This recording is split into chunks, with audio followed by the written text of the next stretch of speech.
नमस्कार, India real estate guide में आपका बहुत बहुत स्वागत है। आपके साथ मैं हूं विपिन भट्ट और आज हम एक बार फिर आपके लिए लेकर आए हैं इंडिया रियल एस्टेट गाइड का एक स्पेशल एडिशन। मौका है सरकार के 2 साल। जी हाँ, मोदी सरकार के 2 साल हो चुके हैं। सरकार 2 साल में उनके अचीवमेंट्स को गिना रही है, लेकिन हमारा focus India real estate guide में खासतौर पर है रियल एस्टेट सेक्टर पे। 2 साल में सरकार रियल एस्टेट सेक्टर में कहां पहुंची, तमाम ऐलान हुए हैं, लेकिन हम कितना आगे बढ़े, तो यही होगी आज हमारी खास चर्चा। और इसमें हमारे साथ शामिल हो रहा है एक खास पैनल। हमारे साथ है दिल्ली से गीतांबर आनंद साहब, सीएमडी एटीएस ग्रीन्स के और क्रेडाई नेशनल के प्रेसिडेंट हैं। मुंबई से हैं निरंजन हीरानंदानी, चेयरमैन है हीरानंदानी ग्रुप के और नरेटको महाराष्ट्र के प्रेसिडेंट है। मुंबई में मेरे साथ स्टूडियो में है कॉलियर्स इंटरनेशनल के साउथ एशिया डायरेक्टर अरविंद नंदन साहब, और बंगलुरु से हमारे साथ जुड़ रहे हैं शोभा लिमिटेड के वाइस चेयरमैन और एमडी जेसी शर्मा जी, जो क्रेडाई बंगलुरु के भी प्रेसिडेंट है। आप सभी का इस चर्चा में बहुत बहुत स्वागत है। दिल्ली, मुंबई और बंगलुरु यानी पूरा उत्तर से लेकर दक्षिण तक रियल एस्टेट कैसा चल रहा है, उसकी आज एक कोशिश होगी जानने की। सरकार के आईने में देखेंगे कि क्या कुछ हुआ है। दिल्ली से अगर मैं शुरुआत करूं, राष्ट्रीय राजधानी रिफ्लेक्शन सबसे पहले वहां पर आता है। गीतांबर साहब, housing for all, real estate regulator bill, smart cities, ease of doing business, बातें काफी सारी हुई हैं। धरातल पे अब आप लोगों को क्या महसूस हो रहा है?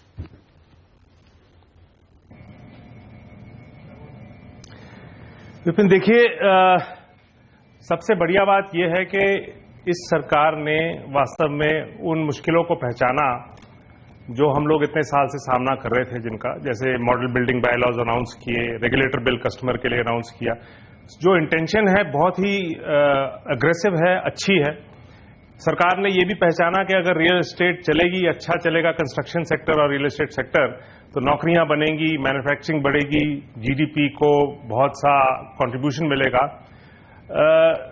मैं ये कहना चाहूंगा, ये जो 2-3 बहुत अच्छे इन्होंने स्टेप्स लिए हैं इस सरकार ने, जैसे बजट में लो कॉस्ट हाउसिंग लाने के लिए कुछ इंसेंटिव देने का प्रयास किया है, एक मॉडल बिल्डिंग बायलॉज लाने का एक ऐलान किया है जिसको स्टेट्स ने अडॉप्ट करना है, जहां 30 दिन के समय में आपको सारी परमिशन मिलेंगी। 1.5 लाख मीटर तक के प्रोजेक्ट को एनवायरमेंट क्लियरेंस 2-2 साल वेट करने की जरूरत नहीं है। सिंगल विंडो क्लियरेंस की बात की गई है। अब स्टेट्स के ऊपर है इसको अब धारण करना और इसको अडॉप्ट करना। तो इस लहजे से मैं कहूंगा ये बहुत ही पॉजिटिव स्टेप्स इस सरकार ने उठाए हैं।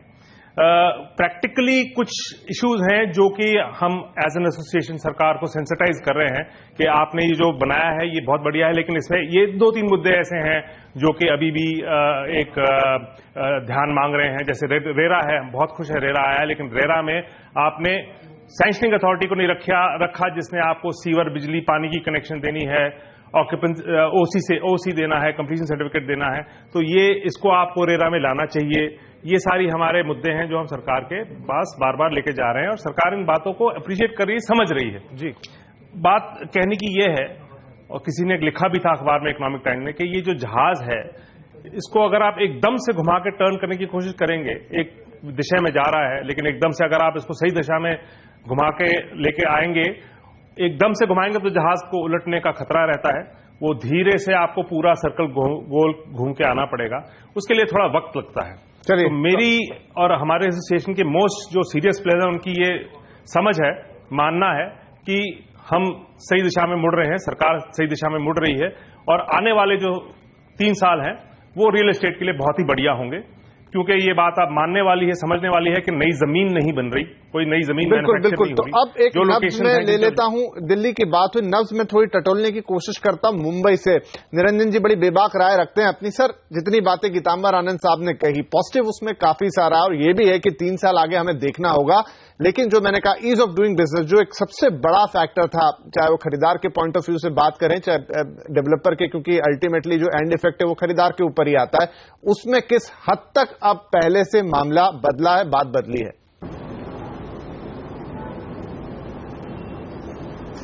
महाराष्ट्र में, मुंबई में देवेंद्र फडणवीस साहब ने काफी इसमें पगले लिए हैं, जहां हम पॉजिटिव दिशा में काम शुरुआत हो गई है। मुंबई कॉरपोरेशन में हमारे जो अध्यक्ष हैं वहां, उन्होंने भी काफी परिवर्तन लाया है ईज ऑफ डूइंग बिजनेस में। जितने भी परमिशन है उसको आधा कर दिए हैं, और ये कमिटमेंट दिया है कि 60 दिन के अंदर परमिशन सबको दिया जाएगा। अब तक लास्ट 3-4 साल के अंदर हम देख रहे हैं कि जब आप जमीन खरीदते हैं तो 3-4 साल लगते हैं, 3-4 महीने नहीं 3-4 साल लगते हैं हमें काम शुरुआत करने के लिए। तो उनकी ये कमिटमेंट हुई है कि 60 दिन के अंदर वो शुरुआत करने की आवश्यकता हो जाएगा, परमिशन मिल जाएंगे। तो मेरे अंदाज से जो जैसे गीतांबर जी ने कहा कि एक वो जो पगले लिए हैं वो बहुत ही अच्छे हैं और हम ये अपेक्षा रखते हैं कि अगले 2 साल के अंदर काफी परिवर्तन आ जाएगा, अफोर्डेबल हाउसिंग बन जाएगी, ज्यादा घर बनेंगे, ये एक और है। और दूसरी बात है कि जहां ओपननेस आई है रेरा के बिल के अंदर, डिस्क्लोजर का जो स्कीम है वो बहुत ही अच्छी बात है। लेकिन एक कठिनाई हम देख रहे हैं कि जहां सिर्फ 70% पैसे हमको ब्लॉक करना पड़ेगा, वहां कठिनाई आ रही है क्योंकि काफी बिल्डर्स को आज स्ट्रेस्ड एसेट्स है, तो वो कैसे ये संभाल पाएंगे, वो एक बहुत बड़ा प्रश्न है क्योंकि बैंकिंग सेक्टर इतने पैसे अब नहीं दे रहे हैं नए प्रोजेक्ट्स के लिए। तो सिर्फ इसके बारे में हमें एक चिंता होती है कि कैसे ये जो डेवलपर्स हैं जहां स्ट्रेस्ड एसेट्स काफी हैं तो उनको ये कैसे हम बचाएं। राइट। बेंगलुरु जाऊं उससे पहले मैं यहां पर अरविंद जी से एक छोटी सी राय ले लेता हूं, जो दोनों हमारे वक्ताओं ने अभी तक बात रखी दिल्ली और मुंबई की। इसमें कई सारी बातें कि पहले के मुकाबले चीजें बेहतर हुई, लेकिन जो प्रश्न कह रहे हैं क्योंकि केंद्र सरकार नीतियां बना रही है, सब्जेक्ट है स्टेट का, तो ये जो कोरिलेशन है या जो दोनों के बीच की अंडरस्टैंडिंग या तालमेल है, इसका होना बहुत जरूरी है। वो शायद हर बार उतना अच्छा ना हो, हर एक जैसी सरकारें दोनों राज्यों में ना मिले। तो आपको लगता है कि कोशिश तो हो रही है लेकिन वो इम्प्लीमेंटेशन या वो जो एंड रूट तक पहुंचने वाली बात है वो अभी भी दिक्कत है? इम्प्लीमेंटेशन में 2 पार्ट्स हैं। एक पार्ट तो है कि गवर्नमेंट टू गवर्नमेंट, तो हो सकता है अगर सेम गवर्नमेंट हो तो शायद कोऑर्डिनेशन ज्यादा अच्छा हो जाए। और दूसरा बहुत बड़ा पार्ट है बिल्डर्स का, डेवलपर्स का, और वो मेरा ख्याल है इस प्रोसेस में काफी हद तक बैंड वैगन पे आ चुके हैं। They are participating in this process. तो और मुझे लगता है गवर्नमेंट टू गवर्नमेंट कोऑर्डिनेशन में भी इस समय बहुत ज्यादा दिक्कत नहीं है। तो कुल मिला के मुझे लगता है ओवरऑल ये प्रोसेस रफ राइड या डिफिकल्ट तो हो सकती है, मुश्किल तो हो सकती है, लेकिन ये बहुत इतनी कठिन भी नहीं है कि परेशानियों को सरमाउंट ना कर सके। हाँ, जैसा निरंजन जी कह रहे थे कि जहां स्ट्रेस्ड एसेट हैं या जहां पैसा ऑलरेडी पंप किया जा चुका है और आगे पॉसिबिलिटी नहीं है, वहां जरूर बहुत बड़ी दिक्कतें होंगी। पर मैं समझता हूं इम्प्लीमेंटेशन में, क्योंकि जो ज्यादातर स्टेक होल्डर्स हैं उनका बायन है आपके पास, तो ये होने में बहुत ज्यादा दिक्कतें भी नहीं आनी चाहिए। ऑफकोर्स यूजुअल जो परेशानियां हैं, रोड ब्लॉक्स हैं, वो रहेंगे और वो धीरे धीरे ही क्रॉस होंगे। राइट। शर्मा जी, दक्षिण भारत में हम देखते थे कि चीजें उतनी डिफिकल्ट नहीं, वहां से इतनी शिकायतें हम नहीं सुनते थे। तो अब जो हमने सारी बातें अभी तक की, ईज ऑफ डूइंग बिजनेस की बात करें या फिर रेरा के इम्प्लीमेंटेशन की बात करें, हालांकि अभी तो बिल पास हुआ है, इम्प्लीमेंट होते होते वक्त लगेगा, आपको धरातल में देश के उस हिस्से में क्या महसूस होता है? जहां तक बेंगलोर का और साउथ का बात आती है तो निश्चित रूप से हमें मानना पड़ेगा कि यहाँ के डेवलपर्स रीजनेबली रिस्पॉन्सिबल हैं, व्हाइट कॉलर जॉब्स हैं, उनको जो बैंक फंडिंग आराम से हो जाती है, एंड यूजर मार्केट है, राइट प्राइसिंग है। उस वजह से जो है रिस्पॉन्सिबल डेवलपर्स और रिस्पॉन्सिबल कस्टमर्स का जो एक अमलगम है हमें साउथ में दिखता है। और ये जो पिछले 2 सालों में जो इनिशिएटिव्स मोदी सरकार ने लिए हैं, उससे जहां तक जो है एक institutional bottlenecks at the level of the central government आती है, काफी हद तक ईज हुई है। एक डिमांड रिवाइवल का एक इश्यू बन रहा है इस देश के अंदर में, क्योंकि लॉन्ग टर्म स्टेप्स लिए हैं, जिसके अंदर में जैसे आपने जो एक शिप का एग्जांपल दिया गीतांबर जी ने, वह काफी सही है। समय लग रहा है, हमें धीरज रखने का है, और जो भी स्टेप्स पिछले 2 साल में सरकार ने लिए हैं उससे साउथ के अंदर में in particular and in whole of India मैं मानता हूं अगले 1 साल के अंदर में डिमांड रिवाइवल होएगी, क्योंकि सब वेल मीनिंग लोग हैं। कांग्रेस की सरकार सिर्फ कर्नाटका में है मीनिंगफुली, वो सरकार भी जो है अगले 2 सालों के अंदर में जिस तरीके से एंगेज करके रखी है, हमारी बातों को सुन रही है, कुछ एक्शन लेगी। Central government always and already sensitive हो चुकी है हमारी प्रॉब्लम्स को लेके, और हम मानते हैं अब से जो स्ट्रक्चरल चेंजेस आएंगे उससे real estate sector in particular और इकोनॉमी आल्सो इन जनरल जो है can have a sustainable growth for many decades.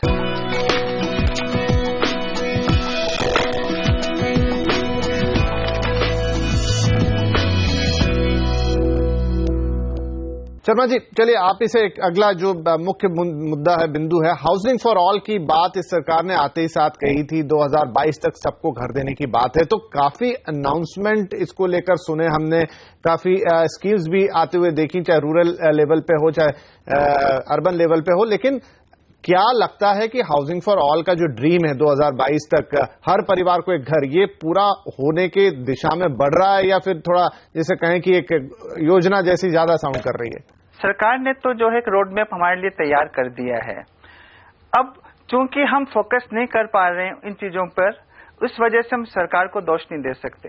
मैं एक छोटा सा आपको आज का एक्सीडेंट बताता हूँ। आपका ही कैमरामैन जो है ये पूछता है कि ये प्रोग्राम किस चीज के लिए, और जब हमने कहा कि मोदी सरकार के 2 साल के ऊपर में आप ये प्रोग्राम कर रहे हो, तो उसने भी ये बात बोली कर कि हम काफी कॉन्फिडेंट है कि सही रास्ते पे जी जा रही है, फल आते आते 1 साल लगेगा करके। तो हमको भी जो है तैयारियां करने की है, लोग भी जो है आश्वस्त हैं। खाली एक एनवायरनमेंट बदलने की बात आती है, शायद बदल चुका है, स्टॉक मार्केट ने अर्ली इंडिकेशन दिया है। We have to follow the trend. Right. Niranjan ji, ATIB जैसी स्कीम को सरकार ने दोबारा खोल दिया और वो यही उम्मीद करती है कि उसके हाउसिंग फॉर ऑल में ये भी एक रोल प्ले करे, लोगों को ज्यादा से ज्यादा घर मिले। सरकार का अपना लिमिटेशन है, वो एक लिमिट तक खुद के एजेंसियों से घर बनवा सकती है, बाकी जो आश्रित है वो आप ही लोगों पर है। क्या पर आपको लगता है इतना काफी है कि ये स्कीम तो पहले भी थी, कुछ और आगे बढ़कर करना चाहिए था?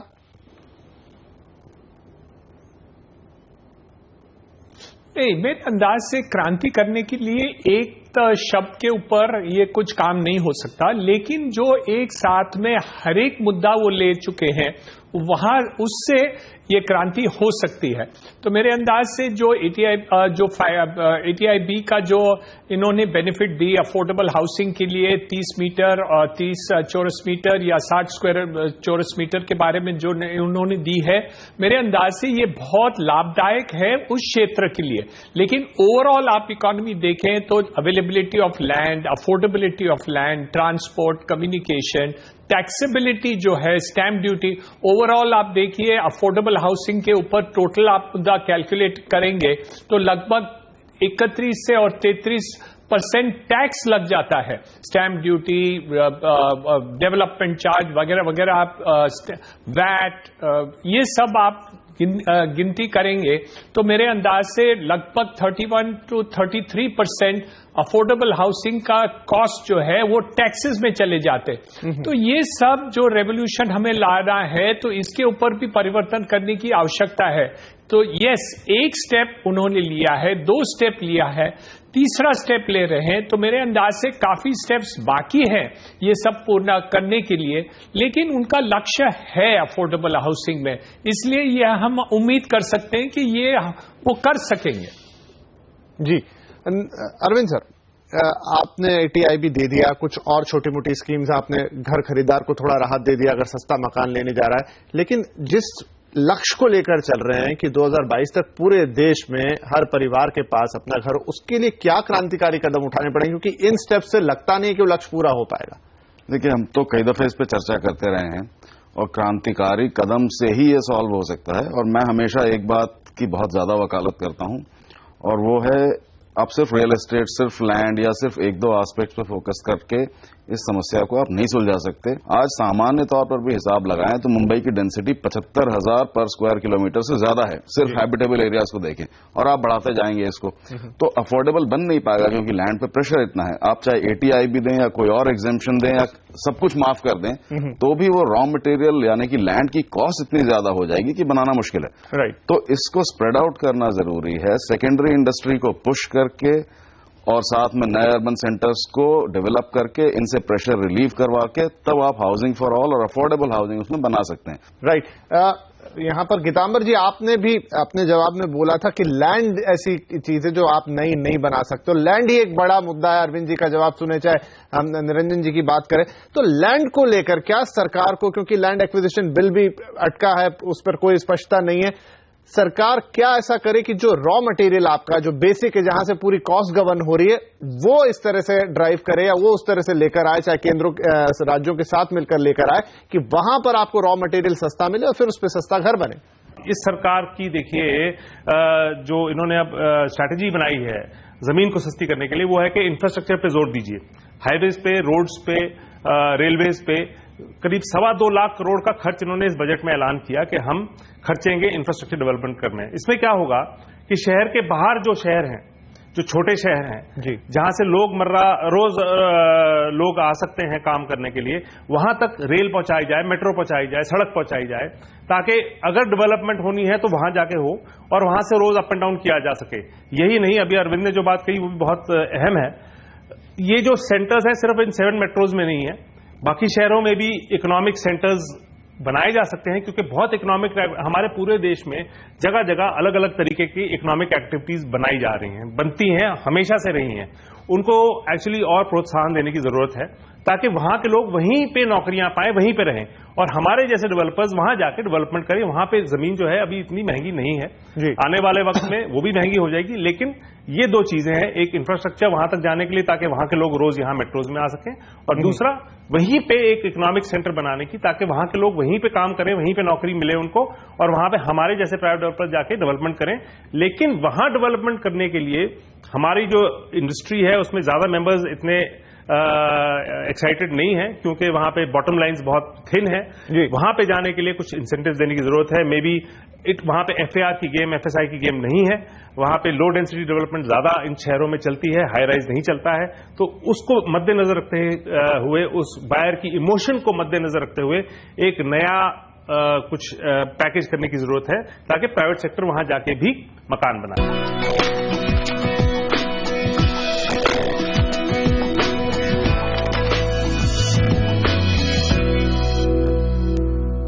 कि रियल एस्टेट पे जब बात करने बैठते हैं तो समय हमेशा कम लगता है। कुछ बड़े मुद्दों को हमने टच करने की कोशिश जरूर की, इंफ्रास्ट्रक्चर से लेकर ईज ऑफ डूइंग बिजनेस, तमाम बातों में। लेकिन अब अगर मैं कंक्लूड करने के लिए आप सभी लोगों से बोलूं कि अभी जो 2 साल का वक्त बीता है सरकार का, और जिस तरीके से रियल एस्टेट को लेकर उनकी अप्रोच रही है, क्या मार्किंग देंगे आप, ताकि हमें दिखाई दे कि आने वाले 3 साल में हम कहां पहुंचेंगे? चलिए दिल्ली से आपसे ही लेता हूं सबसे पहले। गीतांबर साहब, आप कितने मार्क्स देंगे सरकार को अभी तक के 2 साल के काम के लिए, जब हम बात कर रहे हैं सिर्फ रियल एस्टेट की? रियल एस्टेट में हमारी बात सुनने के लिए और उस पर कुछ ना कुछ करने के लिए, ताकि हाउसिंग फॉर ऑल आए, मैं सरकार को अब तक 7 on 10 दूंगा। जी, बंगलोर से लेते हैं। दक्षिण भारत से सर कितने नंबर मिलते हैं सरकार को रियल एस्टेट सेक्टर के लिए, अब तक के जो डेवलपमेंट उन्होंने किए हैं? जो डेवलपमेंट इनिशिएटिव्स इस सरकार ने पिछले 2 सालों में लिए हैं और जो इंटेंशन उन्होंने जो जाहिर करी है और जो हमें कंफर्ट प्रदान किया है, उसको ध्यान में रखते हुए मैं जो है इस सरकार को 8 on 10 जो है देता हूं। चलिए, 8 on 10 आया है दक्षिण भारत से। निरंजन जी, मुंबई में ease of doing business, Maharashtra के अंदर पूरी बात, आप कहां पर रेट करते हैं सरकार को अब तक के काम को रियल एस्टेट के लिए? मैं तो दोनों के तरफ हूं। मैं समझता हूं कि जो अभी तक ऐलान किया है, जो डिसीजंस दिए हैं, उसके ऊपर मैं 8 on 10 दे रहा हूं सरकार को और लोकल अथॉरिटी को। और इम्प्लीमेंटेशन अब तक नहीं हुआ है, इसलिए जो एक्शन प्रोसीड हुआ है वो लगभग 6 on 10 है। इसलिए इसमें दोनों में एक फासला है, क्योंकि अभी उन्होंने ऐलान की है ये सब पॉलिसीज। राइट, हमें देखना है कि ये पॉलिसीज कैसे रोल आउट होती है। राइट, इम्प्लीमेंटेशन कैसा होता है। फाइनली अरविंद जी, आपके कितने मार्क्स जाते हैं? मेरे भी बिल्कुल साथ हैं, और वो साथ का कारण यह है कि जो अभी तक मंशा दिखाई है और जो एक्चुअली कोशिश करी है, उसकी वजह से 7, 8 भी दे देता, लेकिन आगे देने के लिए भी कुछ बचना चाहिए। तो मेरा ख्याल है 7 फिलहाल ठीक है। चलिए, तो 2 साल के कामकाज पर मोदी सरकार को जहां तक बात है रियल एस्टेट की, एवरेज जो मार्किंग आ रही है वो 70% की आ रही है। हमारे इस पैनल ने 70% मार्क्स दिए हैं, लेकिन अब ये आगे 70 से 80 होते हैं, 90 होते हैं, डिपेंड करेगा। जैसे निरंजन जी कह रहे थे कि आपने बना दिया है, खाका बना दिया, फ्रेमवर्क बना दिया, इम्प्लीमेंटेशन, क्योंकि वो देश की बड़ी समस्या है, चीजें इम्प्लीमेंट ठीक तरीके से नहीं होती। अगर वो होता है और वाकई इस सेक्टर में चाहे हाउसिंग फॉर ऑल हो, स्मार्ट सिटीज हो, ईज ऑफ डूइंग बिजनेस हो, वो सारी चीजें अगर होती नजर आती है तो सरकार को आगे और बेहतर रैंक मिल सकती है। फिलहाल इस कार्यक्रम में शामिल होने के लिए आप सभी का बहुत शुक्रिया। नमस्कार।